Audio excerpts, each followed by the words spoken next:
It was a pretty typical September day, all sunshine and the buzzing hope that comes with fresh starts. I'd just landed my first real job, a marketing gig that felt like a proper adult step, and moving back in with my dad, Richard, and his new wife, Eleanor, seemed like the smartest move financially. I was 23, and the plan was simple: save up, pay off those student loans, and get my own place eventually. I really thought I had it all figured out. Their romance had been a whirlwind, a charity gala meet-cute 18 months earlier. Eleanor, 42, impeccably dressed and always composed, was a stark contrast to my 58-year-old dad. After my mom passed when I was 16, all I'd wanted was for Richard to find happiness, and Eleanor, with her pharmaceutical sales job and frequent travel, seemed reserved but pleasant enough. The house, always spotless, hummed with a quiet order I hadn't known since Mom. The nausea started almost immediately, but the first time I got sick after dinner, I blamed the Thai takeout. Food poisoning happens, right? Then, 3 days later, it happened again, after Eleanor's homemade lasagna. And then, a week after that, right after breakfast. My stomach would seize up about 30 minutes after eating, followed by waves of sickness so intense I'd be hunched over the toilet for an hour. Maybe you developed a food allergy, Eleanor suggested one evening, her voice dripping with a concern that never quite reached her eyes. Lactose intolerance can emerge in your 20s. I tried cutting out dairy. The sickness continued. I eliminated gluten. No change. The episodes grew more frequent, happening after nearly every meal I ate at home. Strangely, when I grabbed lunch at work or met friends for dinner, I felt perfectly fine. I mentioned this to Richard during one of our increasingly rare conversations. "You're probably just stressed about the new job," he said, barely looking up from his laptop. "Your generation worries too much." The comment stung, but I tried to brush it off. Richard had changed since marrying Eleanor.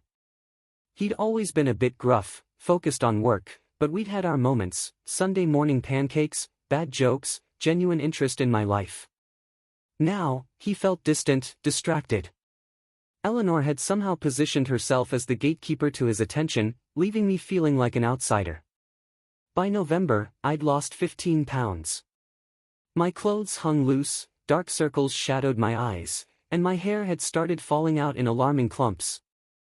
I felt constantly exhausted, struggling to concentrate during meetings at work. My colleague, Sarah, noticed immediately. "Girl, you look terrible," she said bluntly during our coffee break. "Have you seen a doctor?" I hadn't. The truth was, I'd been avoiding it. My health insurance through work had a high deductible, and I was trying to save money. Plus, some irrational part of me worried they'd find nothing wrong, confirming Richard's assessment that I was being overly dramatic. "You need to go," Sarah insisted. "This isn't normal. Promise me you'll make an appointment." I promised. That evening, I mentioned to Richard that I wanted to see a doctor about my ongoing symptoms. Eleanor was setting the table for dinner, and she froze momentarily before continuing with the silverware placement. "I'm sure it's nothing serious," Richard said. "Probably just anxiety. Do you really want to waste money on medical bills for stress?" Something in his tone made me angry. I'd been suffering for months, and he couldn't muster even basic parental concern. "I'm going anyway," I told him firmly. Something is truly wrong. Eleanor's expression tightened almost imperceptibly. "Of course, you should go if you're worried, sweetheart. We just don't want you to panic over nothing, but definitely get checked out for your peace of mind." Her sudden support felt off, though I couldn't articulate why. I made an appointment with Dr. Hayes for the following week. That night, after forcing down some of Eleanor's chicken and rice, I got sicker than I'd ever been. The cramping was so severe I nearly called for an ambulance. I spent 4 hours vomiting, my body racked with chills and sweating simultaneously. Richard checked on me once, standing in the bathroom doorway with obvious discomfort. "You probably caught a stomach bug. Get some rest." Eleanor appeared behind him, her face arranged in sympathetic lines. "Poor thing. I'll bring you some ginger ale and crackers. That should help settle your stomach." I was too miserable to respond.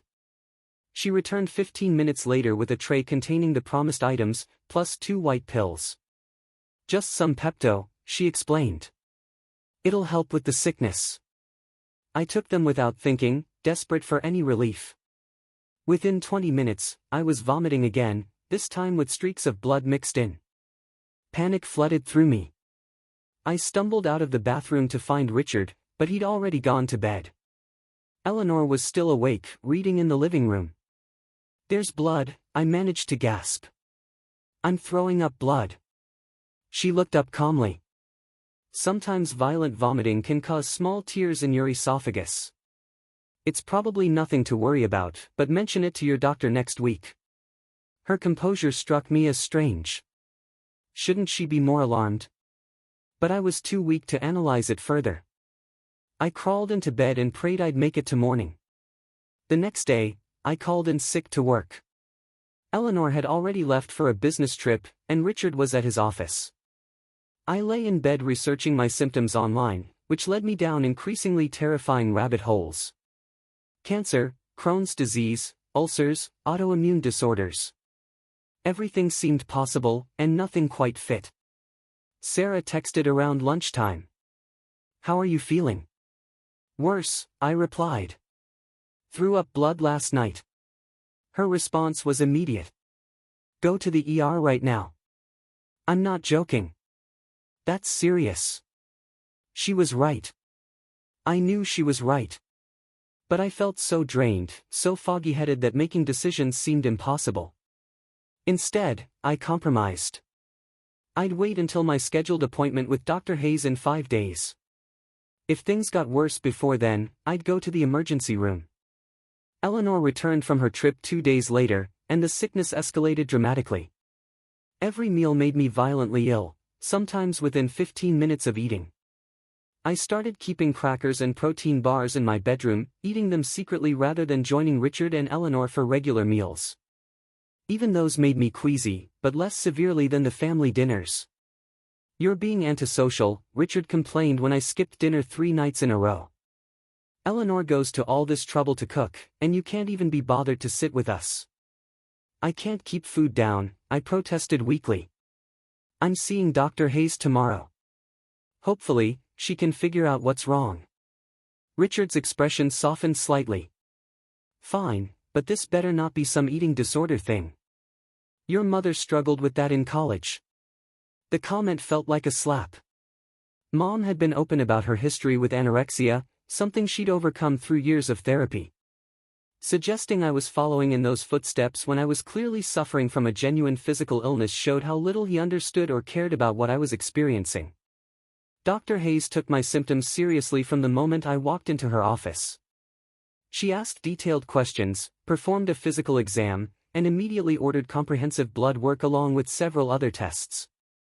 "I want to check everything," she explained, her brow furrowed with concern. "Your weight loss, the vomiting, the blood, the hair loss, these are significant symptoms. We need to figure out what's causing this." The blood draw required 4 vials. The technician commented on how dehydrated I appeared and suggested I drink more water. I nodded numbly, feeling like a ghost of myself. "Results should be back in 3 to 5 days, Dr. Hayes said. Call immediately if you vomit blood again or if symptoms worsen. Don't wait, just go to the ER." I promised I would. That night, Eleanor made pot roast, one of Richard's favorites. The smell alone made my stomach turn, but I forced myself to sit at the table to avoid another lecture about being antisocial. "Not eating again?" Eleanor asked as I pushed food around my plate. "I had a big lunch," I lied. "I'm still full." Richard launched into a story about some client meeting, and Eleanor listened with rapt attention, occasionally glancing at my untouched plate. When Richard got up to grab another beer from the kitchen, she leaned toward me slightly. "You really should eat something," she murmured. "You're wasting away." "It's concerning." The false concern in her voice triggered something in my gut beyond the nausea. I couldn't explain it, but suddenly I felt truly afraid, sitting at my own dinner table. I excused myself and retreated to my bedroom, locking the door behind me for the first time since moving home. Over the next 2 days, I survived primarily on the snacks I'd hidden in my room and food I purchased during my lunch break at work. I felt marginally better, though still weak and exhausted. I started noticing other odd things. Eleanor watched me constantly when I was home, her gaze tracking my movements with unsettling intensity. She'd appear in doorways silently, making me jump. She asked repeatedly if I'd heard from Dr. Hayes yet. On the third day after my appointment, the call came. I was at work when my phone rang with the doctor's office number. "We need you to come in immediately," Dr. Hayes' nurse said, her voice tight. "Can you get here within the hour?" My heart hammered. "Is something wrong? Just tell me over the phone. The doctor wants to discuss results in person. It's important. Can someone drive you?" I agreed to be there in 45 minutes, my hands shaking as I grabbed my purse. Sarah noticed my panic and insisted on driving me. During the car ride, I called Richard to let him know, but it went straight to voicemail. I tried Eleanor next. She answered on the first ring. "The doctor needs to see me right away," I told her. My test results came back. Silence stretched across the line. "What did they find?" "They didn't say. They want to discuss it in person." More silence. "I see. Well, let me know what they say. I'm sure it's nothing too serious." Her tone was wrong, too casual, too controlled. I ended the call feeling more unsettled than before. Dr. Hayes' expression when she entered the exam room confirmed my worst fears. She sat down heavily, a thick file in her hands, and looked at me with a mixture of anger and sympathy I couldn't quite parse. "Your blood work shows extremely elevated levels of arsenic," she said bluntly. "Levels consistent with chronic poisoning over an extended period." The room tilted. Sarah grabbed my hand. "What? That's impossible. How would I have arsenic in my system?" Dr. Hayes' jaw tightened. "That's what we need to figure out. Arsenic poisoning presents exactly as you've described: gastrointestinal distress, weight loss, hair loss, fatigue. In severe cases, bloody vomiting. This is serious. I've already contacted the police and they're sending someone to talk to you." "The police?" My voice came out as a whisper. "This level of arsenic doesn't occur naturally or accidentally. Someone has been systematically causing you critical harm." The words seemed to come from very far away. Systematically causing critical harm. My mind raced through possibilities, rejecting each one as absurd. Who would want to cause me such harm? I was nobody. I worked in marketing, had student loans, lived a completely ordinary life. "We need to know everything you eat and drink, where you've been, who has access to your food," Dr. Hayes continued. "The detective will want a detailed timeline." Sarah's grip on my hand tightened painfully. "Oh my God, who would do this to you?" I couldn't answer. My thoughts kept circling back to one impossible, horrible possibility. The pattern of getting sick only at home. The meals Eleanor prepared. Her strange calmness when I vomited blood. The way she watched me constantly. The concern that never quite seemed genuine. Richard used his own coffee maker in his home office, a fancy espresso machine Eleanor had bought him for Christmas. He preferred his butter substitute spread, the kind I couldn't stand. We rarely shared the same food items, which would explain why he'd never gotten sick. But why? What possible motive could she have? Detective Emily Chin arrived 30 minutes later, a sharp-eyed woman in her 40s who radiated competence. She asked questions rapid fire, filling a notebook with details. When did the symptoms start?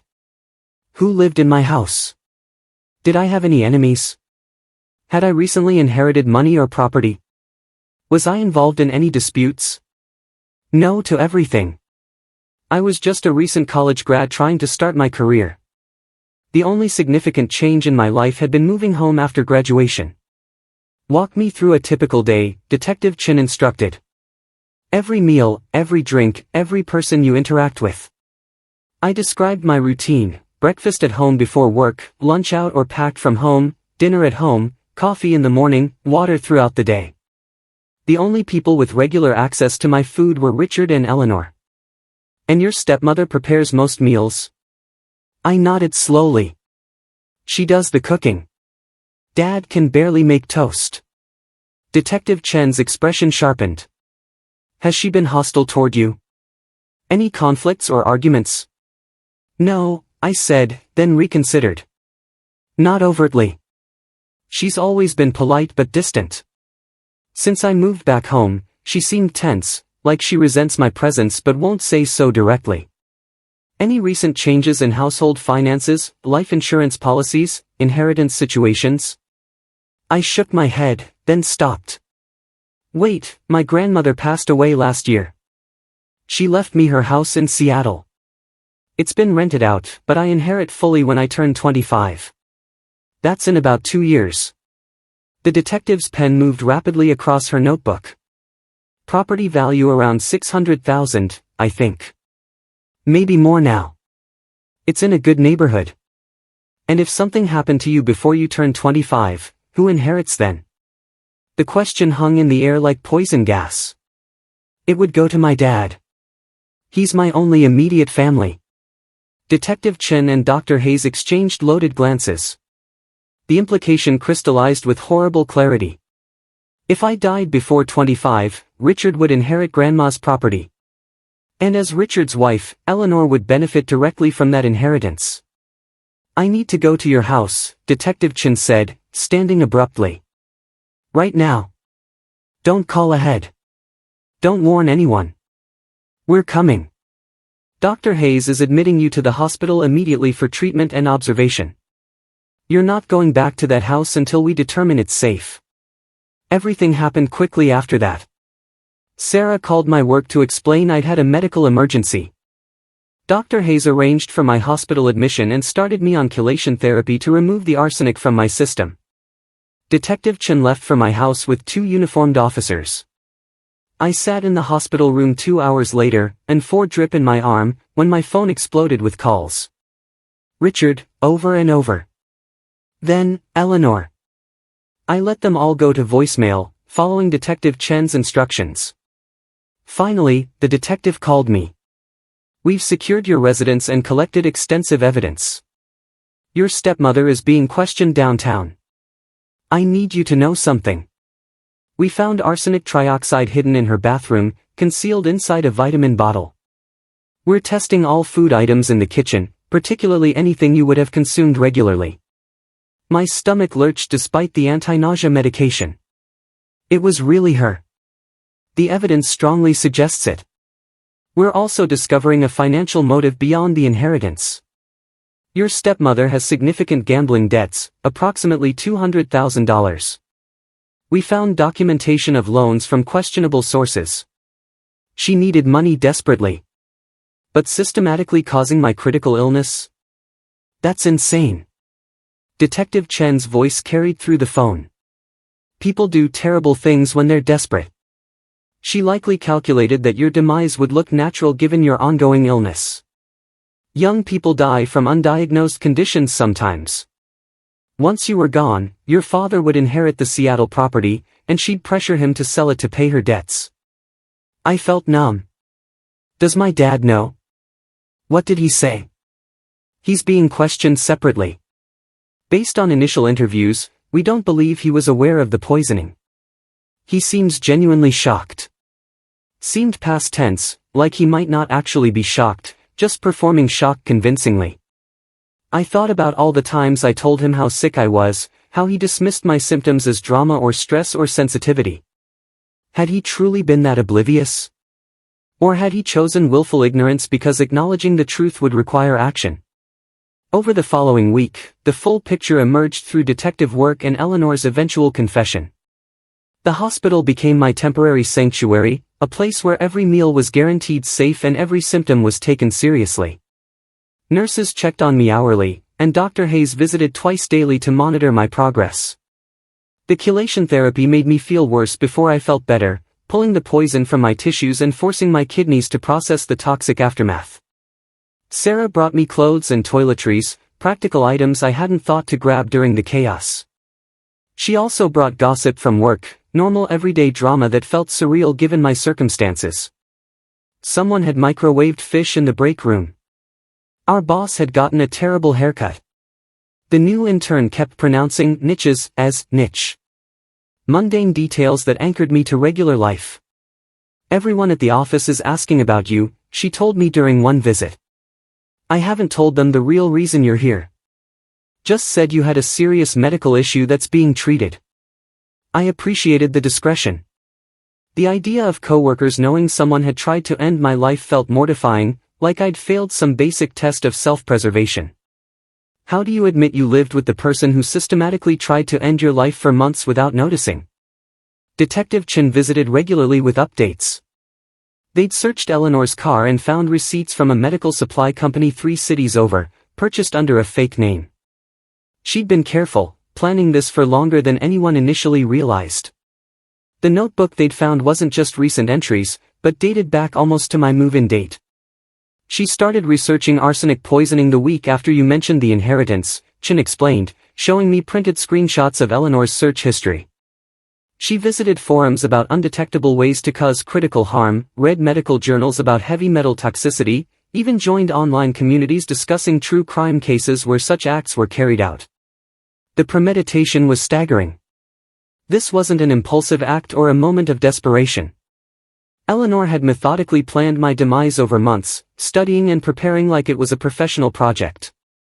She'd calculated dosages, tracked my symptoms, and adjusted her approach based on my reactions. Did she ever show remorse during questioning? I asked, morbidly curious. Chen's expression hardened. Not initially. She was more concerned about whether we had enough evidence to charge her. Her attorney advised her to stop talking, but she kept trying to explain her financial situation like it justified everything. Only when she realized the gambling debts would become public record did she break down. And even then, I think she was crying about being caught rather than what she'd done to you. The forensic accountant assigned to the case uncovered the full extent of Eleanor's financial disaster. She'd started gambling online about 3 years ago, small bets that gradually escalated. By the time she married Richard, she was $20,000 in debt.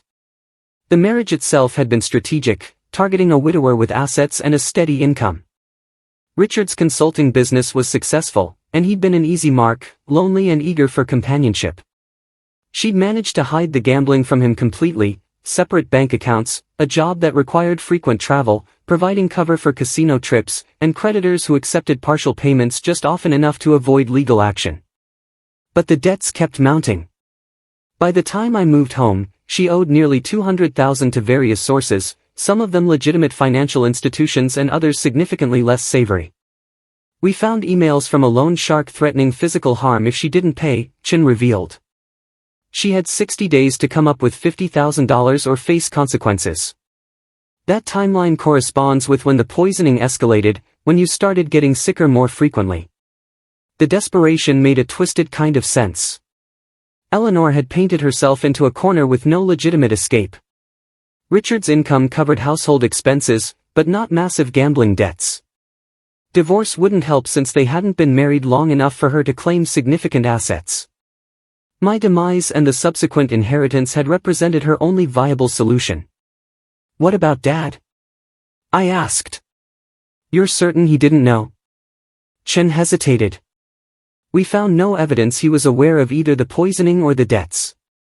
His financial records show no unusual transactions. His computer history is clean. His co-workers confirm he seemed genuinely devoted to Eleanor, frequently mentioning how happy he was to have found love again. Either he's an exceptional actor or he was genuinely fooled. I wanted to believe in his innocence, but doubt lingered. How could someone live with another person and miss such obvious signs? The frequent unexplained absences, the financial stress, the gradual poisoning of his daughter happening at the dinner table. Ignorance at that level required willful blindness. The hospital's social worker, Laura, a kind woman, helped me process the complex emotions. Anger at Eleanor was straightforward, but the feelings toward Richard were murky and painful. It's okay to be angry at both of them, Laura said during one session. Your stepmother for obvious reasons, and your father for failing to protect you, even if he didn't know the specific threat. He dismissed your suffering repeatedly. That's a betrayal, even if it wasn't intentional. She was right, though acknowledging it felt like twisting a knife in an already open wound. I'd lost my mother to cancer, a cruel but blameless tragedy. Now I'd lost my father too, not to death, but to his own limitations and failures. The parent I trusted had proven fundamentally unreliable when I needed him most. After 2 weeks in the hospital, my arsenic levels had dropped significantly. Dr. Hayes was cautiously optimistic about long-term recovery, though she warned that some symptoms might persist. Hair loss can continue for a few more weeks as your body purges the remaining toxins, she explained. You might experience numbness or tingling in your extremities periodically. Fatigue is common during recovery, but your organs show no permanent damage, which is fortunate given the duration of exposure. Fortunate felt like an understatement. I'd survived months of systematic poisoning through a combination of luck, Sarah's insistence, and Dr. Hayes' thoroughness. A less careful doctor might have attributed my symptoms to stress or dietary issues without running comprehensive blood work. I could easily have died right now, buried and mourned, while Eleanor collected insurance money and inheritance. The thought made me appreciate every breath, every heartbeat. Life had become precious in a way I'd never experienced before. Even hospital food tasted better knowing it wasn't laced with poison. Eleanor's parents reached out through their attorney, a development that surprised everyone. They wanted to apologize, to understand what their daughter had done, to somehow make amends. Detective Chen advised me not to meet with them, and I agreed. Their guilt and confusion weren't my responsibility to manage. Richard's sister, Aunt Susan, flew in from Texas. She'd been traveling internationally and had only just learned what happened. Her horror and fury were almost comforting in their intensity. That vile woman, she spat, pacing my hospital room like a caged tiger. And your father, my idiot brother, was so oblivious he couldn't see what was happening under his own roof? I'm so sorry, sweetheart. If I'd known, if I visited more often, maybe I would have noticed something. I assured her it wasn't her fault, though her obvious concern highlighted Richard's failure even more starkly. Aunt Susan had seen me twice since I'd moved home, both brief visits, and she'd immediately noticed I looked unwell. Richard saw me daily and noticed nothing. I've already told him he's an absolute fool, Susan continued. His wife tried to end his daughter's life, and he was too wrapped up in his own happiness to pay attention. Unforgivable. Her anger on my behalf felt validating. At least someone in my family recognized the magnitude of Richard's negligence.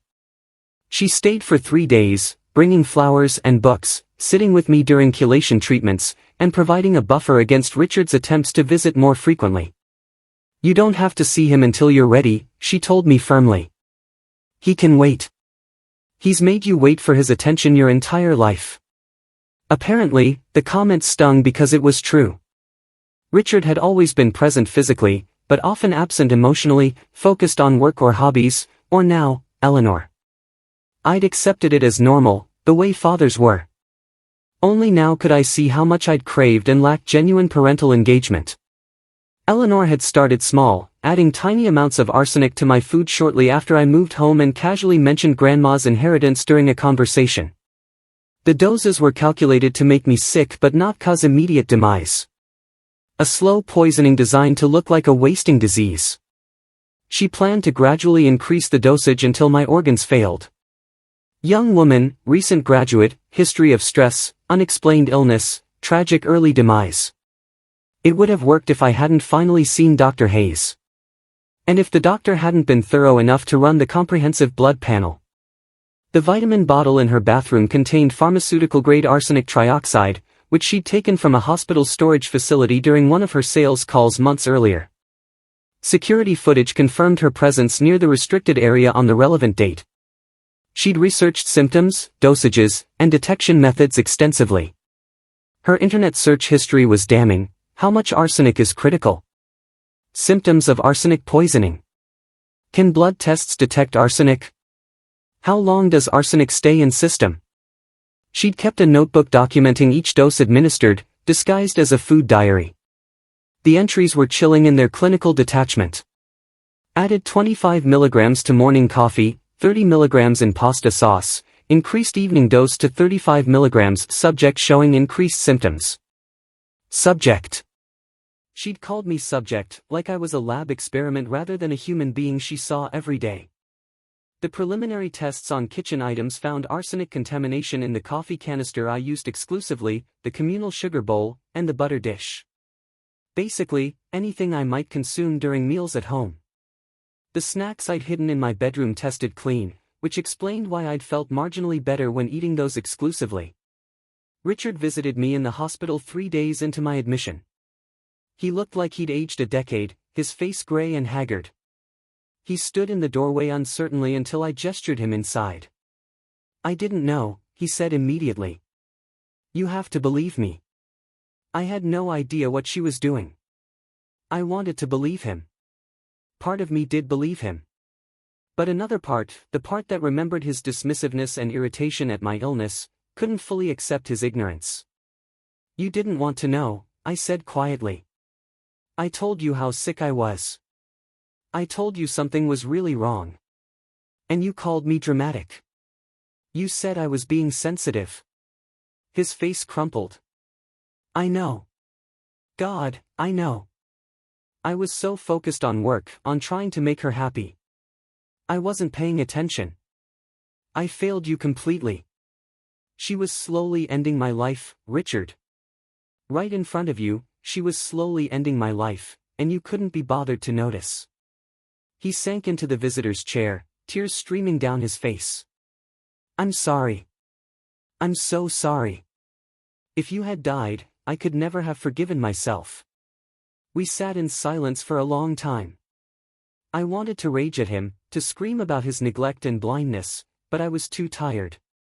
The chelation therapy was rough, and my body was still recovering from months of systematic poisoning. I simply didn't have the energy for the confrontation we probably needed. "The police said she did it for money," I finally said. "For Grandma's house." Richard nodded miserably. "I didn't know about the gambling debts. She told me her frequent trips were for work. I never questioned it. I never looked at our finances closely. She handled all that. Another failure. Another abdication of responsibility." I looked at this man who had raised me, who taught me to ride a bike and helped with homework, and walked me down the aisle at my college graduation, and barely recognized him. When had he become so passive, so willing to hand over control of his life to someone else? "I'm divorcing her, obviously," he continued. "And I've already contacted an attorney about the house. I want to sign it over to you now, not wait until you're 25. It's yours. She doesn't get to profit from any of this." It was a gesture, I suppose. But it didn't erase months of suffering or the fact that I'd nearly died. "Okay," I said tonelessly. "Is there anything I can do? Anything you need?" I needed a father who protected me. I needed someone who'd believe me when I said something was wrong. But those needs couldn't be met retroactively. "I need you to leave. I'm tired." He stood reluctantly. "Can I visit again?" "Maybe. I don't know. I need time to process all of this." He left, and I was alone with my thoughts and the steady drip of chelation medication pulling poison from my blood. Eleanor was charged with attempted critical harm, theft of controlled substances, and several other felonies. Her attorney tried to negotiate a plea deal, but the prosecution wasn't interested. The evidence was overwhelming, and the premeditated nature of the crime made it impossible to argue for leniency. The district attorney, Brenda Kelly, a sharp woman, met with me before formally filing charges. She wanted me to understand what a trial would involve, the questions I'd face, the public nature of the proceedings. "Your stepmother's defense will likely attack your credibility," she warned. "They'll suggest you were mentally unstable, that you might have ingested the arsenic yourself for attention, that the illness was psychosomatic. Standard defense tactics when the evidence is damning." The thought of being painted as mentally unwell or attention-seeking made my blood boil. I'd suffered for months, nearly died, and now I'd have to defend my sanity in court. But Brenda assured me the medical evidence was irrefutable. "Dr. Hayes' documentation is meticulous," she continued. We have the contaminated food items, the hidden arsenic, the notebook detailing dosages, the search history, the financial motive. This is one of the strongest cases of attempted critical harm I've handled. But you need to be prepared for the defense to get ugly. I told her I could handle it. After surviving actual poisoning, courtroom accusations seemed manageable. The media caught wind of the case, and suddenly my attempted critical harm was local news. Stepmother accused of poisoning stepdaughter for inheritance ran as a headline in 3 different papers. Reporters called my hospital room until I had the number blocked. A particularly aggressive journalist ambushed Aunt Susan in the parking lot, shoving a microphone in her face and asking how the family had missed the signs. We trusted her. Susan had snapped. That's what normal people do in families.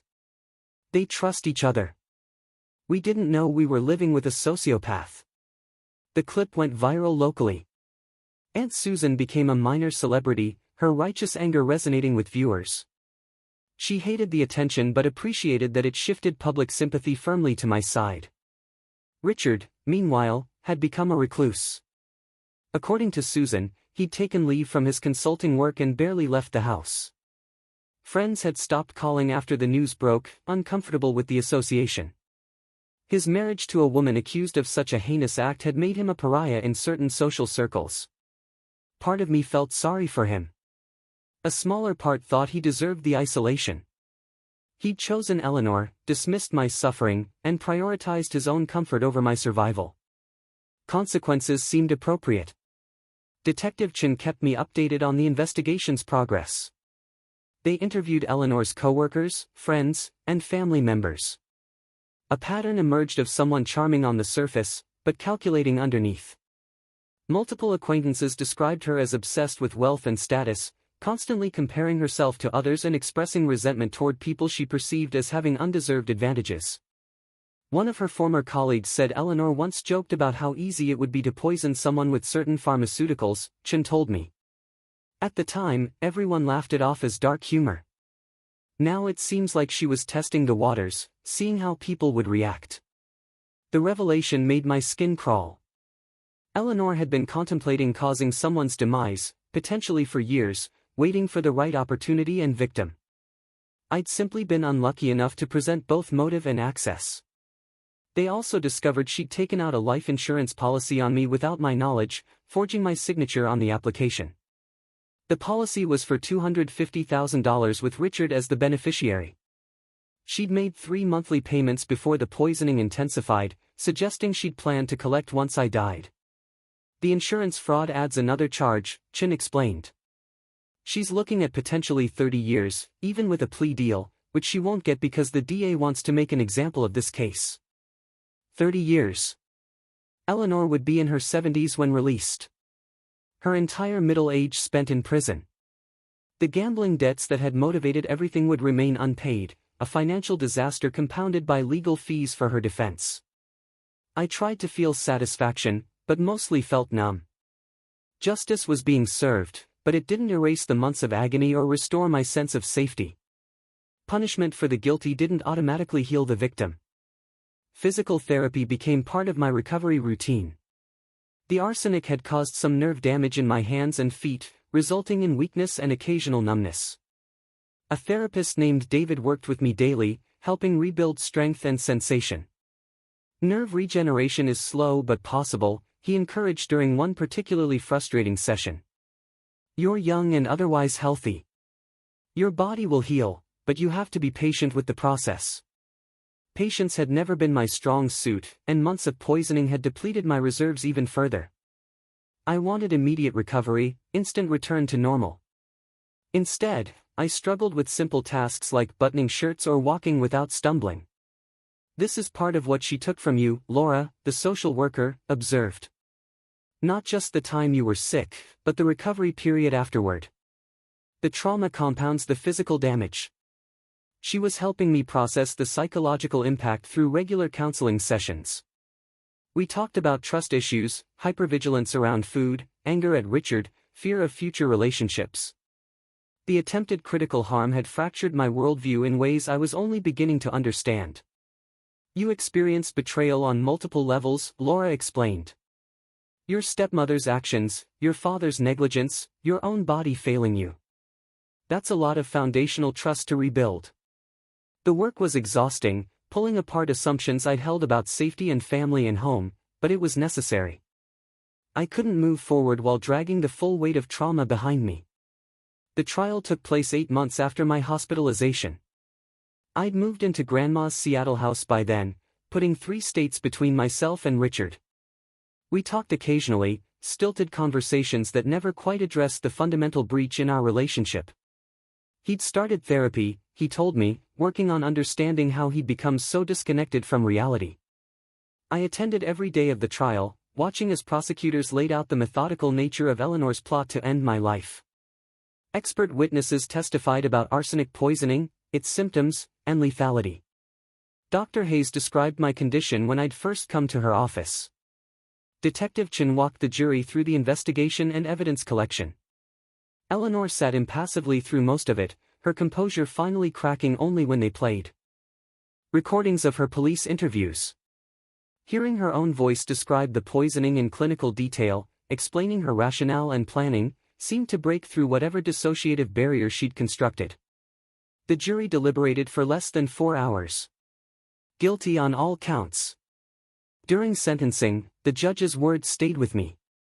You systematically poisoned a young woman in her own home, the one place she should have felt safest. You violated the most basic social contract between family members. The premeditation and callousness of your actions warrant the maximum sentence available. 25 years in prison. She'd be 67 when released if she survived that long. The gambling debts that had motivated everything would remain unpaid. Her creditors out of luck. I felt nothing watching her being led away. No satisfaction, no relief, no closure, just a hollow acknowledgement that this chapter was ending. Recovery took longer than I'd anticipated.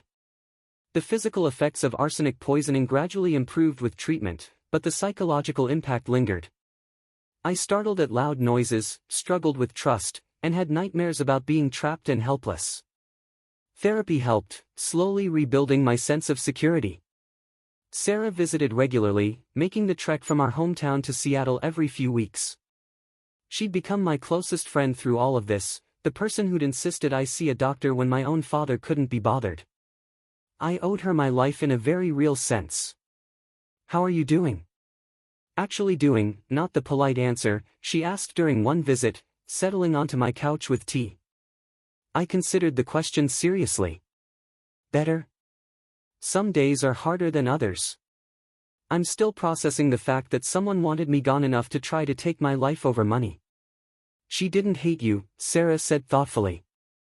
I think that's almost worse. You were just an obstacle to her. Disposable. It wasn't personal, which makes it somehow more disturbing. She was right. Eleanor hadn't poisoned me out of passionate hatred or revenge. I'd simply been in the way of something she wanted. My life had held less value than $600,000 in debt relief.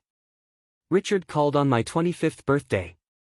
I almost didn't answer, but curiosity won out. Happy birthday, he said quietly. I wanted you to know I'm thinking of you. Thanks. I also wanted to tell you something.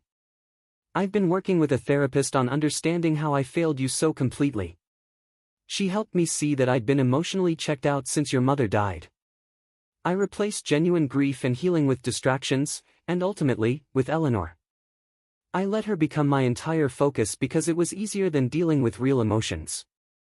I didn't respond immediately. This was more self-awareness than he'd shown in years, maybe ever. I'm not asking for forgiveness, he continued. I don't deserve it, but I wanted you to know I understand what I did, or rather, what I failed to do. You needed a father, and I was barely present. Even when you were slowly facing your demise in front of me, I couldn't see it because I trained myself not to see anything real or difficult. Okay, I said finally. I appreciate you telling me that. Is there any chance we could rebuild some kind of relationship eventually? I mean, I'm not asking for anything now. Just, is it possible someday? I looked around my living room at the life I built in Seattle.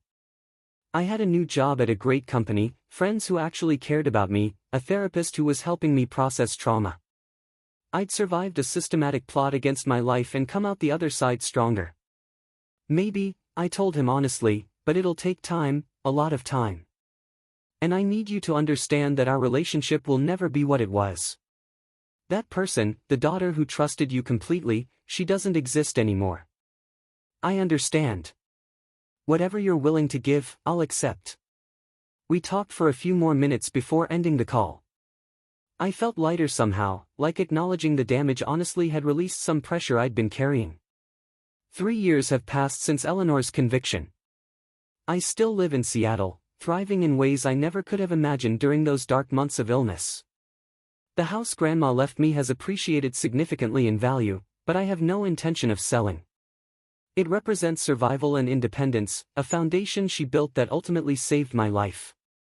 I don't have a relationship with Richard beyond occasional phone calls and birthday cards.